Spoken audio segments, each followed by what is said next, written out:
That's pretty much how I've done a lot of stuff in life. Right. Is dragging a backpack full of I don't wanna with me. Right. It's the JJ and Eric Carnivore Show. Cue the eye rolls. Because this is me. This is always my response to this kind of thing. Yeah. Even though I know that she's right. So let's say that I am contemplating carnivore, but I'm like, it seems so hard. I can't give up my chocolate. Okay. Well, number one, we're going to look at hard. It seems so hard. Mm-hmm. So what else can you tell yourself around that would not carry that weight of hard? Well, let me walk you through an exercise first. Okay, Let's sure. start with hard. All right. Okay. So when something is hard, anything, doesn't even have to be this diet, what types of thoughts go through your head? This is hard. It's going to be uncomfortable. I might fail. I'm going to have, there's uncertainty about whether I can do it. I'm worrying about tomorrow and how I'm going to feel when I'm actually doing the thing that I'm contemplating. And I might have a sense, I start to feel a little bleakness come over me. Okay. So you're worried about failing, and you've already moved in the next step a little bit. You're worried about failing. You're uncertain. You're worried about your mood tomorrow. Like all these concerns, uncertainty, etc. Yes. Doubts.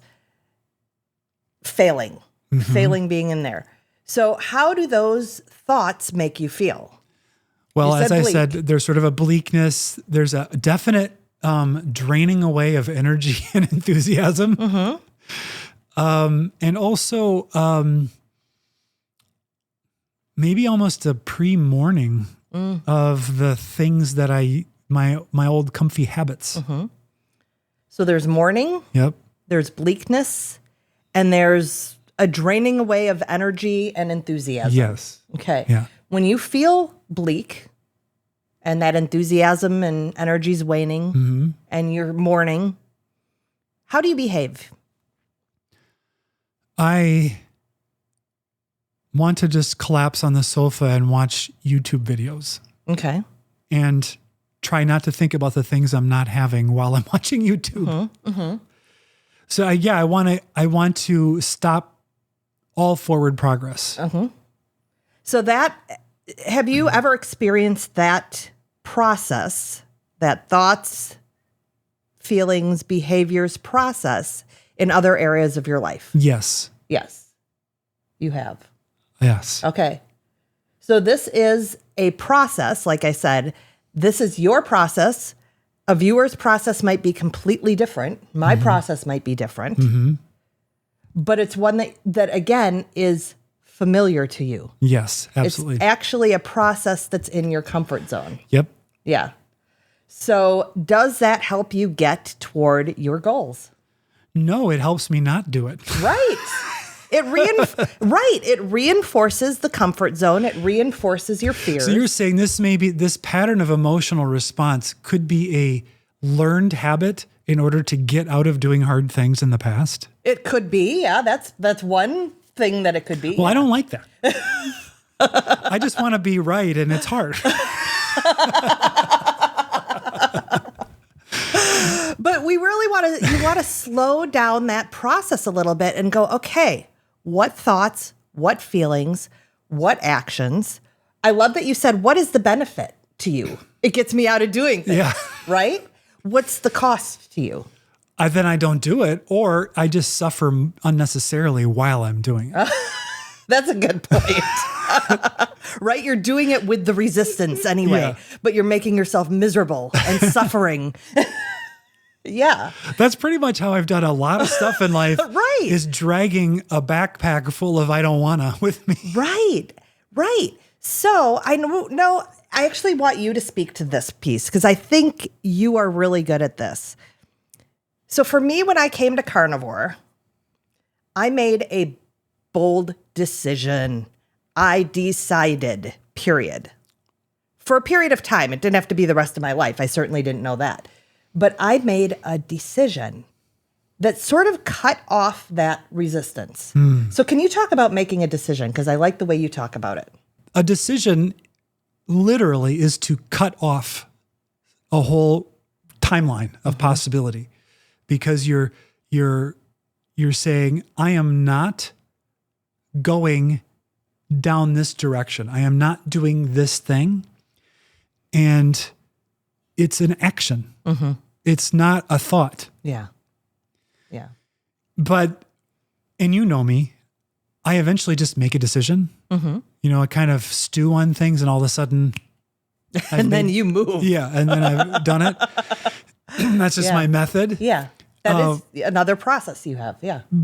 But there are some things in life where it's a little more of like it's an experiment. I'm not sure I've decided to do it. But if I'm doing an experiment, I have less resistance. Because now I feel like I'm not committing to a forever without all my comforting things. I just need to see what it's like to go down the path. Okay. All right. That's a good alternate framing again, going back to the idea of reframing. Does it support you to make that decision where you're cutting something off, or does it support you to say you're experimenting with this? That's got to be highly individual. It's highly individual. And yes. it's situational for me. Yeah. Because very often I just need to make a decision and then I just don't look back. But then once you've either made the decision to cut it off, you're doing this, or to experiment, because that's a decision too. Yeah. Right? There is a level of decision there.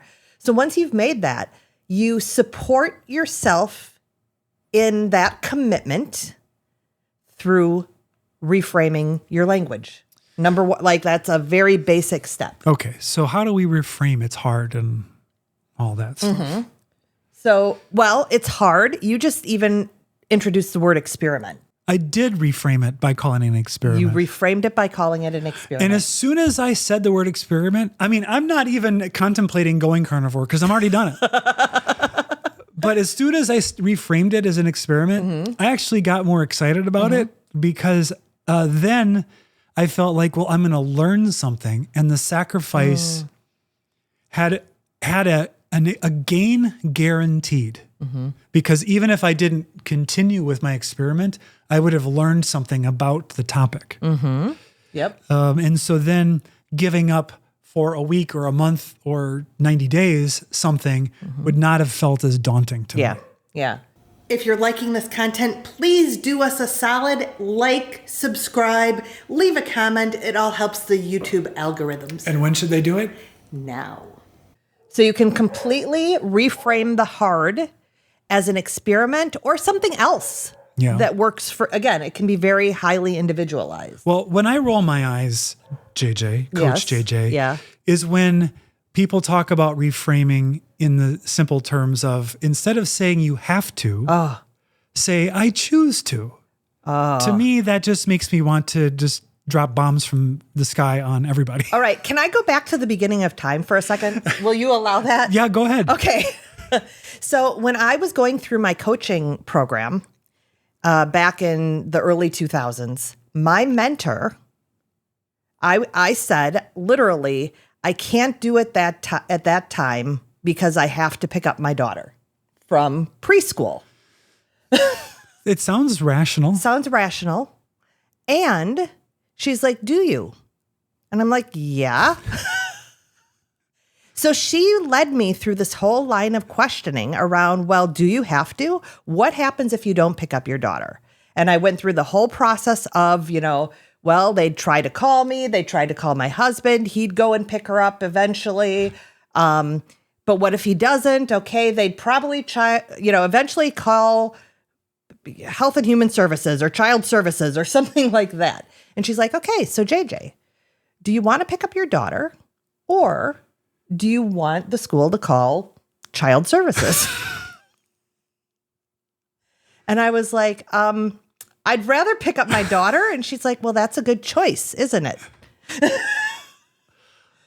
So I found that if I do anything and dig into it, it sounds ridiculous. But if I go through that process, other than, again, dying, people say, or paying taxes. Well, no, you could go to jail. That's true. You could go to prison. It's fine. People have done that. You've got a roof over your head, whatever. I think they get their taxes too, though, if you've got it. That might be true.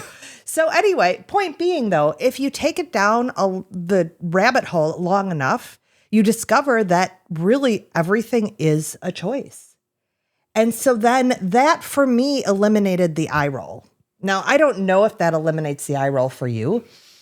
Well, I think when you frame it that story like that, I do think it's helpful because by doing that, challenging you to decide whether you have to pick up our daughter or not, the burden of having to do it changes from, oh, that's my child. Yes. It's not a burden to have to go pick her up from school. It's my responsibility. Yeah. And I want to. So I get that. I think that's helpful. But I think just going, if you're contemplating carnivore and now you're getting up in the morning and you really want pancakes, but you have to eat eggs, reframing it to, I choose to eat eggs, might not have enough horsepower. It might not. To make you not feel all of the same feelings, even while you're saying choose. Or is it that if you do that for 5 or 6 days in a row, on the 7th day, all of a sudden you're like, yeah, I'm choosing to eat these. It is part of rewiring your neurobiology because as we demonstrated, your pattern of I'm going to fail, I feel bleak, I'm going to curl up into a ball and watch YouTube videos, like that is a pattern that is instilled in your neurology, in your brain.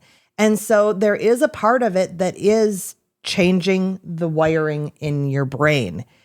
And it doesn't matter if you're rolling your eyes as you do it. You remember Coach Rosie? Yes. Coach Rosie was sassy when she came into the fearless living world. So she did everything trying to prove it wrong.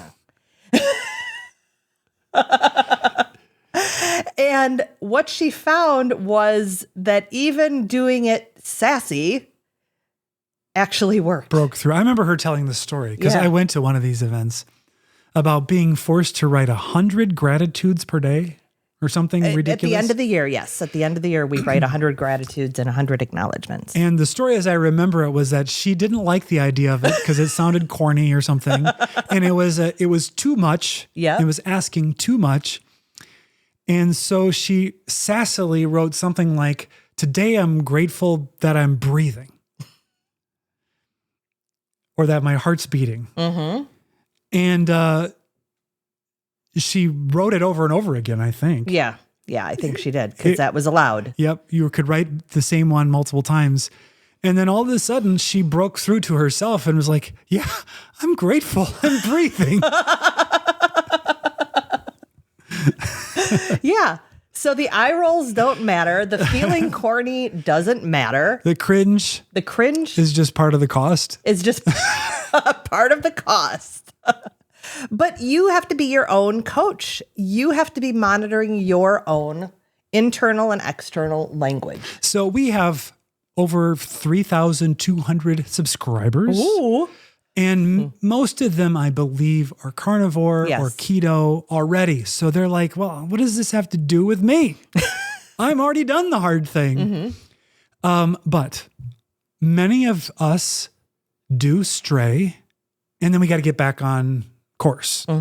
Now, we tend to plan it, and we know what's going to happen on the following day because we've learned our lesson. But sometimes life happens, and you can be suddenly looking at the calendar going, wait a minute, I've had 2 weeks of being off plan. Am I really a carnivore anymore? Am I really keto? You're not in ketosis anymore. So there might be this disconnect of feeling, well, yeah, I've just been kind of away from it, but I'm planning to get back. And then when you realize, oh, it's time to get back on course, there's a sense of, I have to start from zero. And I've already gotten some cravings all fired back up.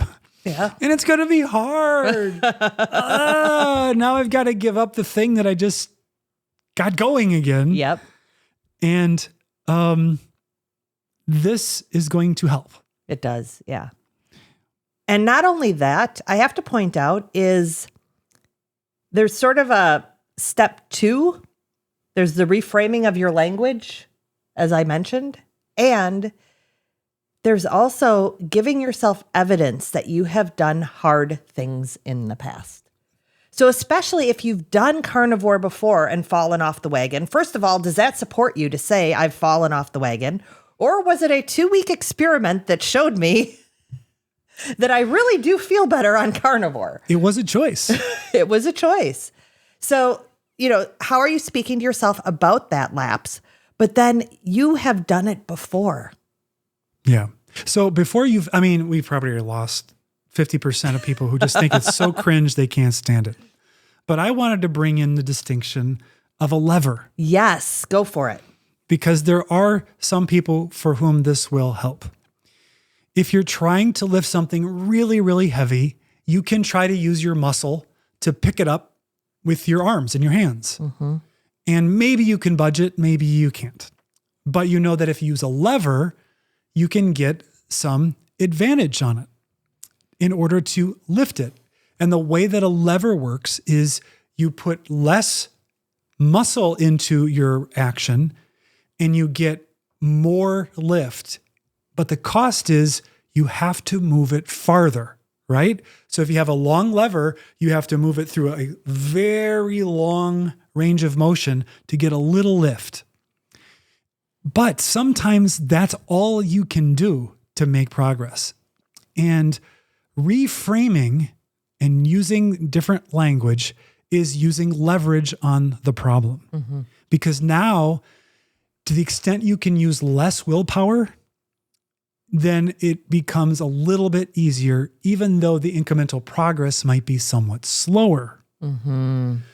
And the most important part of the project is the initial getting things in motion. So if you can use a little willpower to get a heavy lift started, then you can start to use momentum to your advantage. Because then you can stack days on days on days of compliance with the carnivore diet. Mm-hmm. And I think that one of the things that kind of occurred to me was when I see that the reframing idea is cringe, I go, wait a minute, can we get leverage on the cringe? Yes. By using another reframing on the process of reframing. Well, and you did this.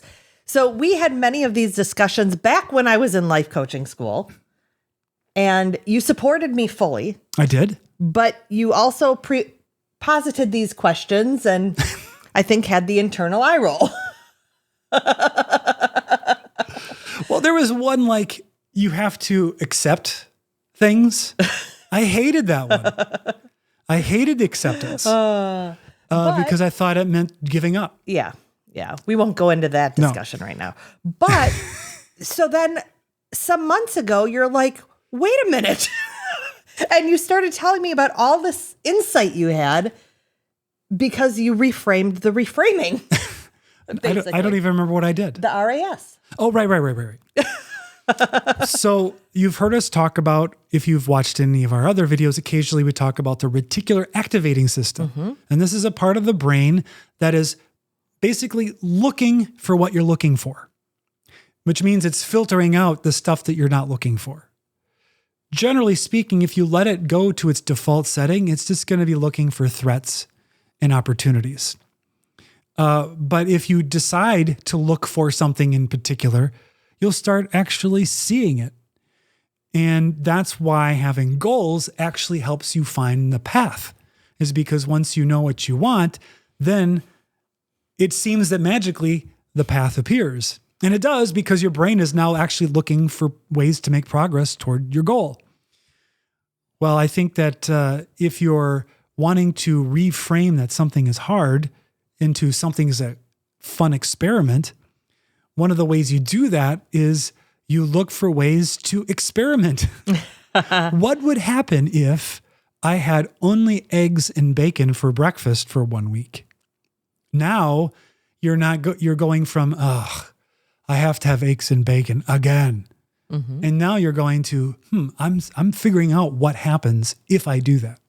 It is a completely different thing. And that is leverage on even the concept of reframing. Yes, yes. Because now you're using the idea that I can hack my own brain by using reframing, so you can experiment with frames as practice for frames. Whoa. And that way you can lever the lever.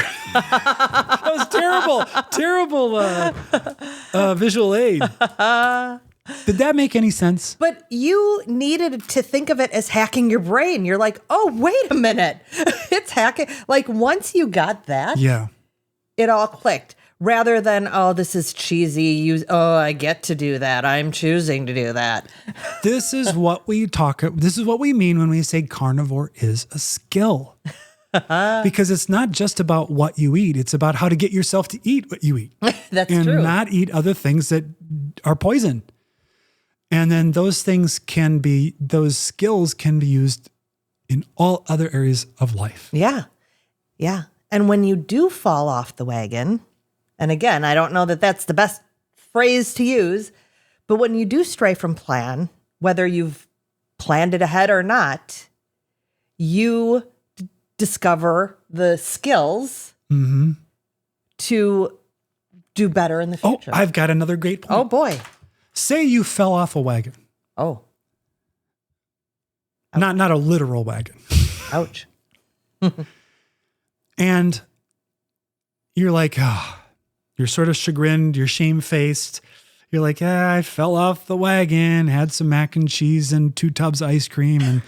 And now it's 4 weeks later and I've gained 10, 15, 20 pounds and my blood pressure shot way up and I've got all this IBS. And you're sort of accepting responsibility for it by admitting you fell off the wagon. But does that framing actually help you get going again? Because if the framing serves you, then you want to use it. Yes. But if the framing actually keeps you off the wagon, then it's not a good framing. Yes. It's actually harming you. So do you want to be right or do you want it to work? Yes. Do you want to stew in the emotional negativity of it and reaffirm to yourself a failure? Or do you want to flip the script and change the language in order to make a positive change? Because there is accepting responsibility, acknowledging it makes total sense. Yes. But that's a moment. Yes. That's not an era. You don't want to be in your, I accept my responsibility for going off the wagon era that lasts 4 months, because that's just permission, Yes. Yes. not responsibility. Yes. Beautiful distinction. Yeah. I'm on a roll now. He's going to become a life coach. No way. No, but the language, like you said, that was a moment of accepting responsibility and acceptance, as you alluded to. I like acceptance. And is your language turning it into an era? Yeah. You don't want it to be an era. No. You want your era to be the carnivore era or the keto era or the ketovore era, the one you've chosen and decided on. And because it's what's best for your health. I think we did it. I think we did it. I think I even improved my own mood. Which is good because we got work to do. So much. But we choose to do it Yep. because we want the benefits of having done it. Yeah. Why? Because every day stronger. Every day more blessed.